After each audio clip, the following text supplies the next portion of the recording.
പുതിയ generation bank ആയിട്ടുള്ള ബന്ധൻ ബാങ്കിൽ ഇന്ന് RBI ഒരു പുതിയ അഡീഷണൽ ഡയറക്ടറെ അപ്പോയിന്റ് ചെയ്തിരിക്കുന്നു. അവരുടെ CEO ആൻഡ് MD ആയിരുന്ന ചന്ദ്രശേഖർ ഘോഷ്, അദ്ദേഹത്തിന്റെ ടെന്വർ ഈ ഒരു 9th ജൂലൈയിൽ അവസാനിക്കുകയാണ്.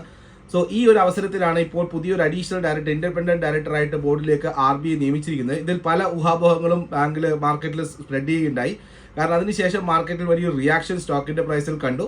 പിന്നെ സ്വാഭാവികമായിട്ടുള്ള റിക്കവറി കണ്ടു. കാരണം ഇതാണ്, അദ്ദേഹത്തിന്റെ ടെന്വർ 9th തീരുകയാണ്.